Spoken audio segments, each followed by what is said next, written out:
anos JK foram os anos em que o Brasil respirava uma liberdade supostamente ad eterno, né? Quer dizer, parecia que que o Brasil começava uma era muito bonita de grandes esperanças, de grandes construções.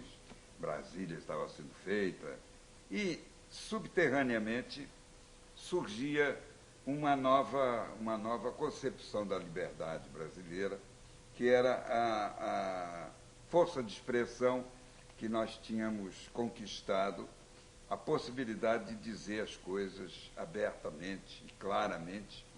Ali era um elo da nossa cultura muito forte, muito poderoso, muito animador para o futuro da cultura brasileira. Antes da saída de Juscelino, explode a Bossa Nova, finalmente, no mercado, e foi um sucesso extraordinário, tinha tudo a ver com o governo Juscelino, tinha tudo a ver com uma realidade brasileira que se vivia na época um pouco sonhadora, um pouco romântica, uma época bastante lírica. O meu disco principal foi o primeiro, porque continham músicas minhas, e dentro delas eu queria especificar bem a música Zelão, que virou uma espécie de marco de uma nova coisa que viria a surgir na música brasileira, para descontentamento do pessoal da Bossa Nova, porque eles não... Era uma música que falava de morro, falava de barraco, falava da miséria, do fogo de um barracão só se cozinha de sangue, não sei o quê. Restos que a feira deixou e ainda é pouco só, mas assim mesmo Zelão dizia sempre a sorrir, que um pobre ajuda outro pobre até melhorar. Choveu. Foi aí que o Zelão apareceu como uma dissidência da Bossa Nova e trilhou, de certa forma, encabeçou um movimento de música de contestação. Muitos se espelharam no Zelão, outros partiram para músicas do Nordeste.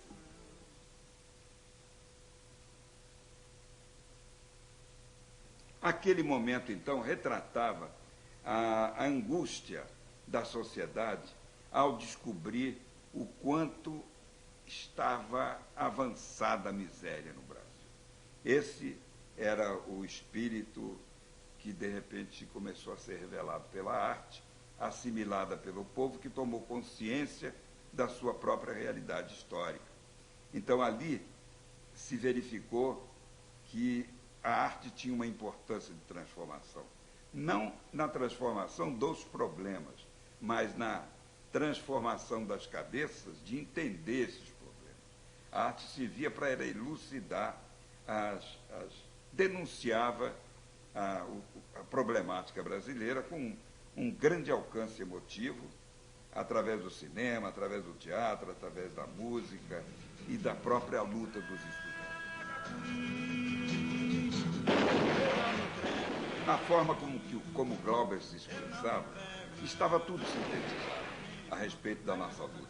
Ele não tinha a radicalização do CPC e conseguia transmitir a maior problemática nacional, que era aquela coisa da fome, do Nordeste, de tudo aquilo. Me entrega, Corisco! Eu não me entrego ao sereno, me entrego só na morte, de parabéns na mão, se entrega.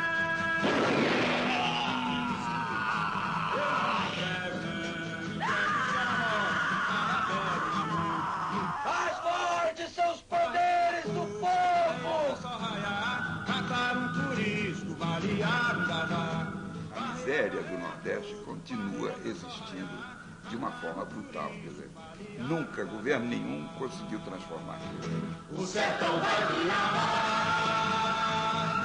e uma vira sertão. Falando, isso reporta ao momento em que Jango Goulart, inclusive, incitava a população atuante a desenvolver o seu pensamento, a denunciar tudo que pudesse denunciar e assumindo uma responsabilidade política revolucionária, E a ideia do Django era realmente transformar o Brasil acabar com o capitalismo e transformar o país numa coisa, não diria comunista totalmente, mas numa socializante, né? Queria socializar o país.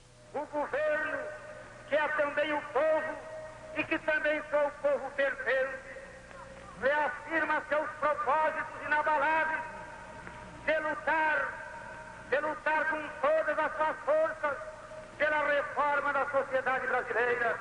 Bom, e aí a coisa culminou com aquela história da Central, aquele velho, aquele comício feito na Central do Brasil, e que então propiciou às Forças Armadas um golpe de Estado.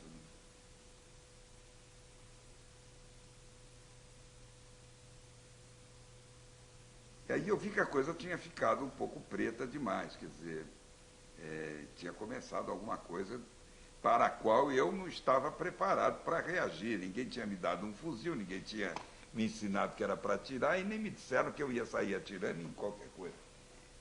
E aí o pessoal começou a cair em si e verificar. Eu percebi perfeitamente naquele momento que nós estávamos numa canoa furada, quer dizer, se é revolução, você tem que se preparar para enfrentar o inimigo.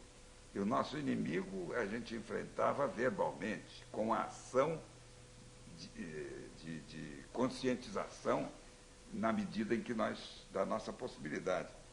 Então, aí, quando nós vimos a UNE pegando fogo e o nosso quartel-general indo para o brejo, de repente verificamos que alguma coisa havia morrido. Mas não o nosso espírito de luta, porque dali para diante o estudante brasileiro começou a agir até de uma forma muito mais violenta, compreendeu que a sua atitude era de sair às ruas e era de fazer o escândalo, mas demonstraram tanta coragem que houve mortes, houve aquele... Aí instalou-se a ditadura mesmo, né?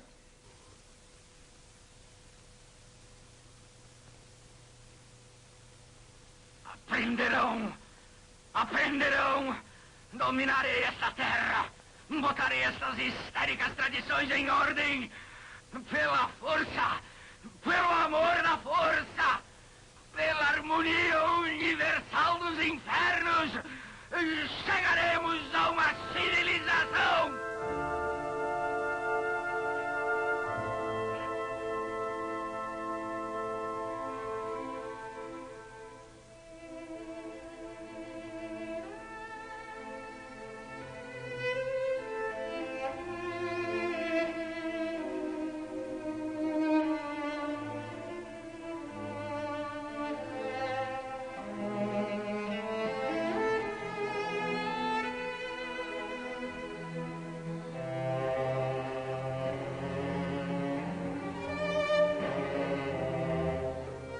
Agora, o processo foi assim.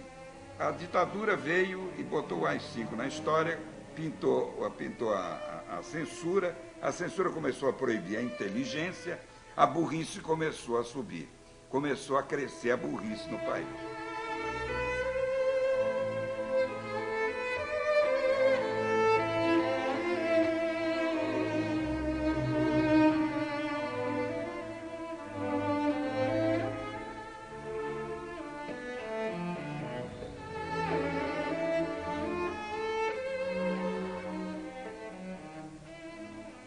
Então, a arte brasileira, a partir do AI-5, começou a descobrir uma linguagem de reação contra a censura que pudesse superá-la, porque a censura era burra.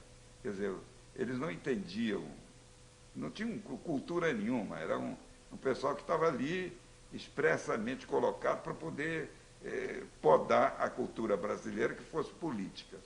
Então, você, para poder fazer alguma coisa, dizer alguma coisa que pudesse passar, você tinha que superar a inteligência daqueles censores, que eram uns idiotas totais. E aí, as músicas, por exemplo, a arte, nesse momento, ela foi o momento mais radical da arte, da arte de contestação. Quer dizer, a música de protesto, os filmes do cinema novo ficaram mais radicais um pouco, até que instituíram o AI-5. E aí começou, morre não sei quem lá, o menino que eu fiz até uma música, o Edson Luiz, né, que foi assassinado no Calabouço, aí fiz a música do Calabouço, e outros fizeram outras tantas músicas muito importantes e tal, mas a música aí já não começou a não ter muita função no sentido da transformação. Quer dizer, como guerrilha, como reação às autoridades militares, não adiantava nada. Não adiantava tanto quanto não adiantou, não adiantaram as passeatas, dali a pouco era a passeata dos 100 mil.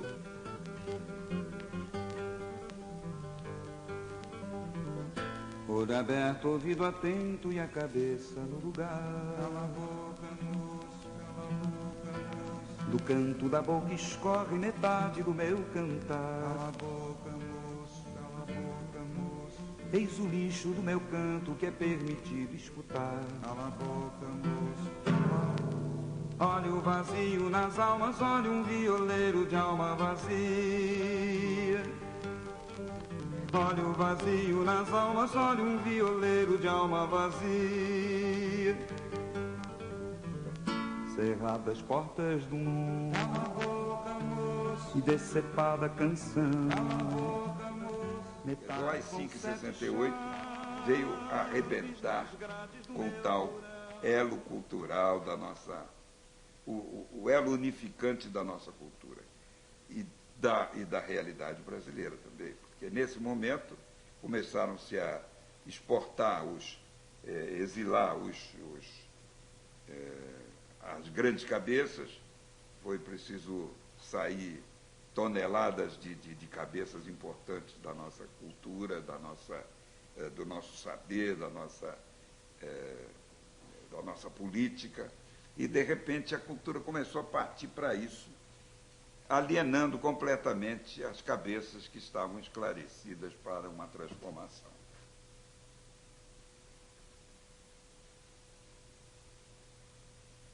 Porque quando acabou a ditadura, e que pintou a abertura, chamada abertura, parecia que o Brasil ia retomar o seu fôlego verdadeiro. Mas não. Os veículos de comunicação já estavam tão acostumados com aquele comportamento que não era possível mais fazer com que as gravadoras, que são multinacionais, passassem a exercer um papel de retomada da cultura brasileira. A elas não interessa isso, por várias razões, inclusive uma delas política mesmo, que é de não fazer com que o nosso povo se esclareça da sua própria cultura, porque quem se esclarece da sua própria cultura tem cidadania, é um sujeito emancipado, ele sabe o que é o seu país. Mas quando você fica copiando os outros, você não sabe qual é o seu país. Quer dizer, eu poderia estar me referindo cronologicamente até o fim da ditadura, depois a reabertura, mas é que é tudo uma coisa só. Ficou um lixo só, em decadência, cada vez mais fétido, cada vez mais insuportável e subornando as inteligências jovens do país, que estão cada vez sem entender por quê, que vão desgostando cada vez mais da sua cultura, que é mostrada por aí.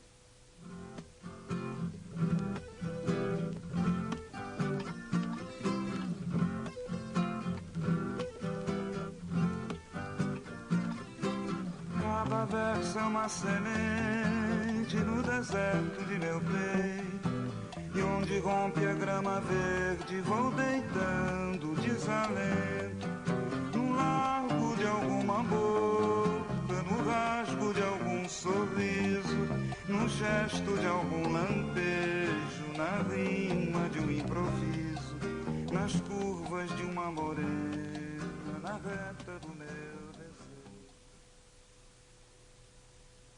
Eu acho que nós temos hoje condições de transformar o país e de retomar todo o nosso processo e reatar finalmente esse tal elo perdido que eu estava falando dele há pouco.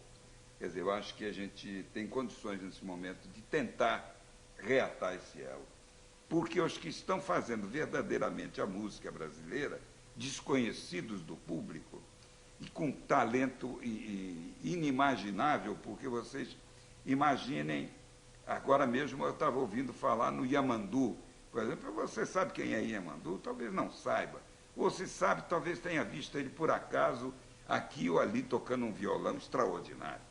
Não só como ele, mas você sabe quem é Ginga? Você sabe quem é Filó? Você sabe quem foi Sidney Miller? Ninguém sabe, são os brasileiros. São os brasileiros que são as maiores cabeças musicais do país, ninguém sabe quem são. Agora, se você fala nos nomes aí que andam por aí pela mídia, todo mundo sabe imediatamente quem é. E tudo medíocre.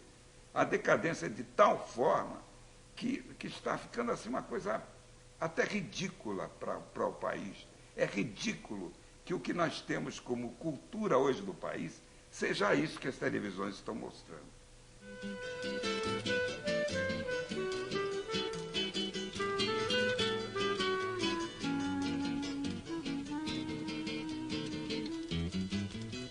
Não tenho mágoas, não precisa vir me consolar. Mágoas são águas, vão para o mar. Trago lembranças e essas eu não posso apagar. São a herança do meu caminhar. Se assim não fosse, eu havia de ser um poço. Estaria aqui só caroço, tropeço na ponta do pé. Quem vai pro fundo tem é que agitar o braço, tem é que apertar o passo, tem é que remar contra a maré.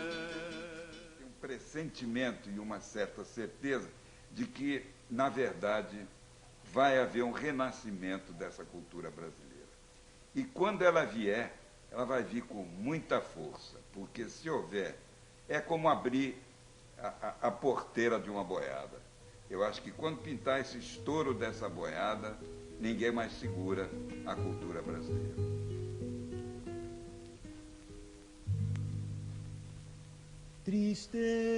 Tristeza mora na favela, às vezes ela sai por aí. Felicidade então, que era saudade sorrir. Brinco um pouquinho enquanto a tristeza não vem.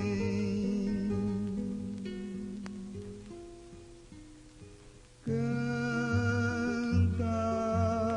canta, nasceu uma rosa na favela.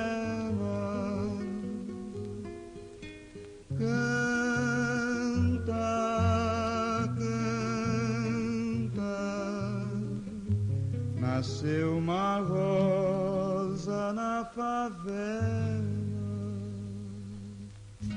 Enquanto a tristeza não vem. Tristeza mora na favela. Às vezes ela sai por aí.